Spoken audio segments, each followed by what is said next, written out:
But we didn't have shoot around or practice today like we normally do. Otherwise, this would have happened there. But it's Shannon's birthday, so on the count of three, let's all sing happy birthday to her. Okay? 1, 2, 3. Happy birthday to you. Happy birthday to you. Happy birthday, dear Shannon. Happy birthday to you. You did a great job, so thank you. That was Mark, the guy in the back.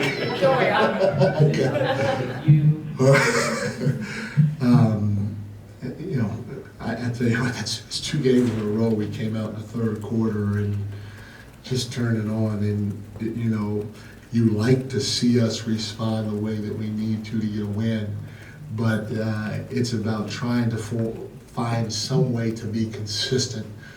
A little closer to 48 minutes than what we've done. And yes, the league is great. The league has gotten to a point where offenses aren't outrageous and people can score at the drop of a dime. But our goals are big, and the way that we're playing at times is going to be hard to sustain in the playoffs if we can't find some level of consistency, especially defensively. We've shown we can score night in and night out.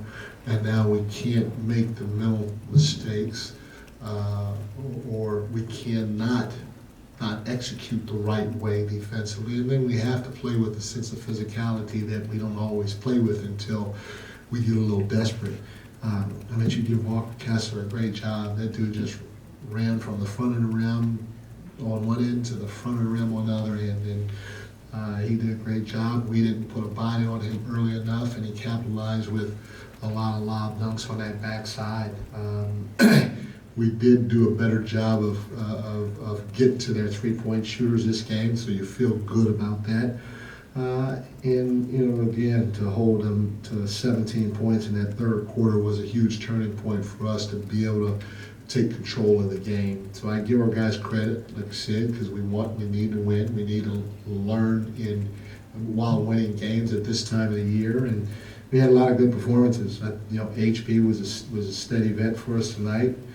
He was really efficient, especially offensively. Keegan shot the mess out of the ball tonight. And as we all know, he can shoot it, and he's got a lot of games to continue to shoot it, and not only catch the record, but obviously surpass it. And so he's got to keep shooting the ball. But then again, he's also going to try to rebound better. We can't have him at 6'8", get 2 rebounds in a game, especially a game that has the size, where the team has the size that Utah has. He's got to get back in the mix, and he's got to come up with some of those rebounds.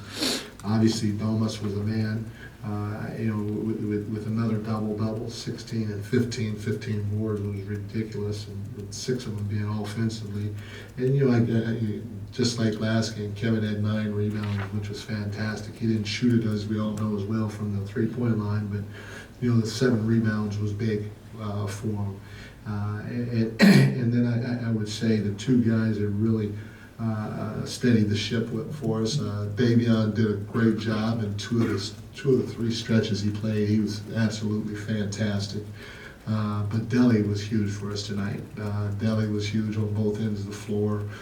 His leadership was big. He got the defensive player of the game chain, and it was well deserved. But his impact tonight with Foxy here, the combination of both Davion and Delly was instrumental in us getting a win. When you lose Malik tonight, I guess first of all, did you get an explanation at all when they tossed Malik? Yeah, I heard Malik called him one thing, but then others were saying that he wasn't directing it at him. So I don't know. It's a he said, she said thing, because they both told me conflicting stories. Yeah, without him, no Fox obviously, and you guys closed out another game the way you did. What do you see in terms of just other guys stepping up? It's kind of been, I guess, a theme this season where it's someone new every night, but particularly these two back-to-back games where you guys have been able to close out in that second half. Yeah, and I mean, Sean, you basically hit it on the head. Our guys are really connected, and they understand that if their number's called, for the most part, there have been times when guys may not have been ready all the time, but they know when their number's called, they're going to step up and try to do their job to help us get a win. And when you have that, you know your team is, like I said, is connected, and you're going to have a chance no matter who's on the floor or who's not on the floor to win some games. Mike, for those of us who have been here a while, the mark of a bad team we've learned is that you get clubbed in the third quarter, the fourth quarter. And now we're learning that the mark of a good team is that you're able to pull away in the third quarter. Just how is it that you're able to make those adjustments? And a lot of times it feels like you're doing the same thing, but you're changing the energy of the team. I mean, you basically hit on the head. I'm really not telling these guys anything magical on the back. I'm just telling them factually what's happening out on the floor. And when they hear that, their sense of urgency seems to increase. And it shows with the production that we're getting out on the floor, especially the way we fly around defensively and then get out and transition and run. It's night and day. And, you know, that's something that we have to try to bottle up for, again, you know, we could do it 30, 35 minutes a game, we'd be really freaking good. And I keep telling our guys that, you know, it's there. It would be different if you didn't see long flashes of it. We've seen some pretty long stretches of how we can play the game and play it at a high level, but then we've also seen some flashes of, or some instances in long stretches of us not playing with that sense of urgency or sense of physicality, especially defensively. And it's a learning experience that we got to continue to go through and try to build on. But if there is one thing that I like about it, we're pretty good as is, but there's a lot of room to grow. And I told the guys in the locker room, we all have to keep pushing and challenging and holding each other accountable so we can grow together, hopefully sooner than later, in the area of being consistent with our execution on both ends, especially defensively. Mike, y'all needed a little help tonight from some other teams in order to clinch, didn't get it, but I know a message with this group has been controlling your own destiny, especially since the All-Star break. Is that another sign of this group, this team, kind of developing championship qualities? Is that another kind of milestone for them? 100%. I mean, the guys in that locker room, they put themselves in this position. And so my biggest thing to them was, you guys put yourself, nobody gave it to you. You guys earned it. You put yourself in the position we're in. And when you're able to do that and have control over your destiny, then it's up to you, obviously, to go finish the job. And we still have a handful of games left, and it can, knock on wood, it can go either way. But this is where anybody would want to be in life, no matter what field you're in. Mike, I could be wrong, so if anybody knows different, please correct me. But it seems like you'll need your Warriors to help you out tomorrow to nail on the playoff spot tomorrow against Minnesota. Mark, I don't even know, man. I don't even know. Somebody told me tonight, and I saw a tweet. Somebody sent me a tweet that said the Clippers needed to lose, Phoenix needed to lose, and we needed to win. And I mean, I couldn't even tell you what happened. I don't know. I think the Clippers lost tonight. Phoenix won. Yes. And Phoenix won. Okay, but one of those games was after our game. Phoenix was after our game. Okay. So I haven't said that. I couldn't tell you, man. I couldn't tell you at all. And also, I mean, it seems inevitable that you guys will get this done soon. What's the mentality of the team once it gets done? Is it take a deep breath, or do you enjoy the moment? Like, what will be your message to the team once you've gotten that taken care of?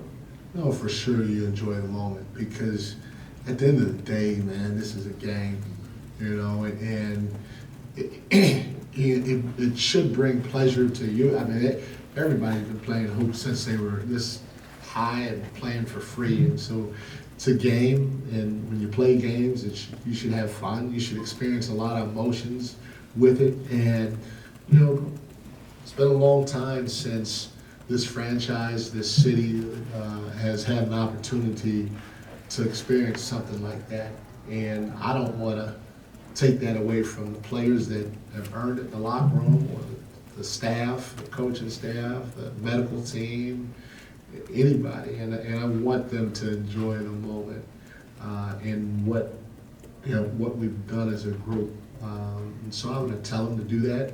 And there's going to be plenty of time to get to work and focus on what we need to at hand.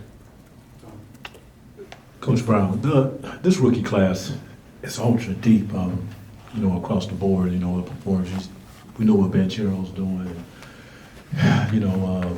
Jabari Smith's been coming along, in Houston. And tonight, of course, we just saw Walker Kessler have a career night right here in Sacramento.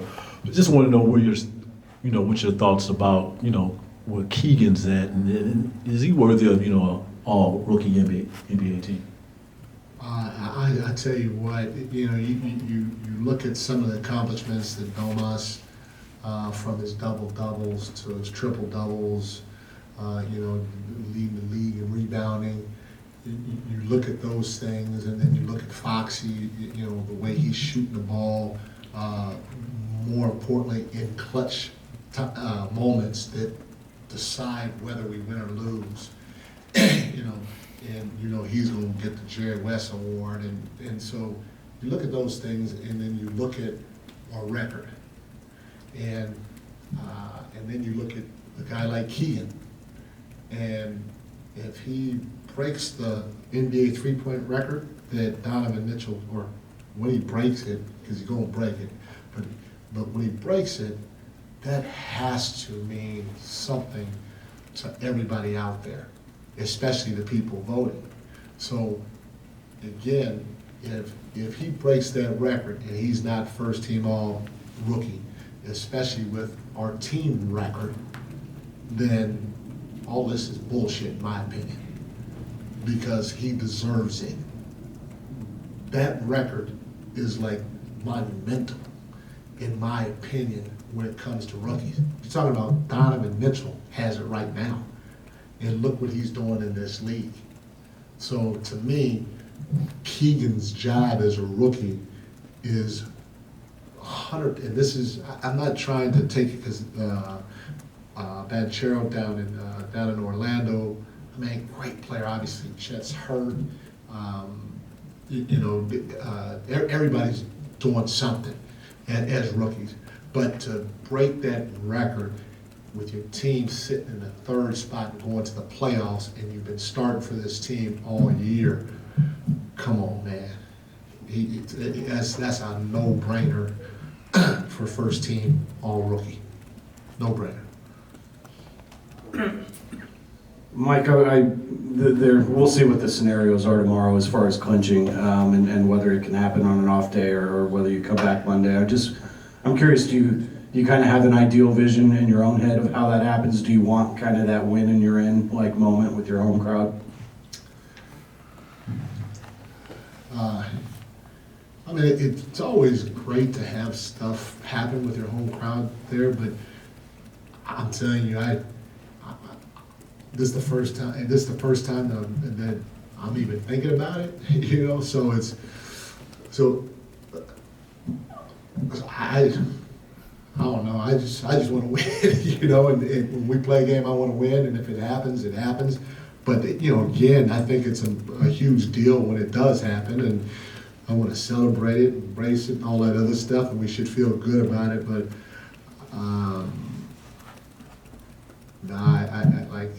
I'm gonna take Ro out and have a drink tonight. That's all I'm thinking about. I got brunch tomorrow morning. Santiago's got golf lessons at 3. So I don't know. I see my grandson. It's hard because I'm not trying to downplay it. It just, I don't know. If it happens, great. Tomorrow, if it doesn't happen, and knock on wood, it happens against Minnesota, great. When it does happen, we will for sure celebrate it. But I'm not thinking too much about it. So I apologize to anybody. I'm not trying to offend anybody. My mind just doesn't work that way. So I apologize to people that. But it is a huge deal. You just want in, one way or the other. What's that? Yes, that. You know what? You should. Why didn't you answer the question for me? It would have been a lot quicker. You said it was the first time you've really thought about it. From a team standpoint, how important is it to not let that become a distraction? And how pleased are you with how the team has done with that so far? I do. I think our guys have done a great job of being locked in at the task at hand. I do feel they understand how big a deal it is, but nobody's like looking over their shoulder or constantly playing on edge trying to attain it. I truly believe in their minds, like they should. They feel like they're supposed to be there, but they do understand what it means to the organization and everybody else out there, and that's why they're trying. That's why it will be something that we are definitely going to embrace and be excited about when it does happen. Coach, it feels like in each game there's an extended stretch of lackluster defense and also an extended stretch of impressive defense. Yeah. What have you seen from this group that gives you faith that they can, for 40-plus minutes, have the discipline, attention to detail, and physicality that they need to have for that extended period of time? Because they've done it enough times and for enough time, during a game to show me that if you guys can do it for that long in that situation against that team, and against that team, against that team, there's no doubt that we can do it for for more extended periods of time in more games. And that, again, that's what I'm banking on. And a lot of it too is they're trying to do what we ask them. To give an example, it was a couple of games ago, maybe Boston. So one of the things I've been on Malik about is stepping in front of somebody and taking a charge. And they called a block, having a couple of games ago, but he slid in front of somebody and tried to take the hit. And to me, that's progress. When you see that, that means he, as well as everybody else, is trying to do the right thing. Kevin, I'm on him about rebounding. He had 9 last night, he had 7. That's 16 rebounds from your two guard in 2 games. That's progress. And so it's my job to continue to stay on him, to try to bring the best out of him every single time we step out on the floor. And it's their job to try to continue to focus on executing with a little bit more consistency on both ends of the floor every time we step out there. Thank you guys. Thank you.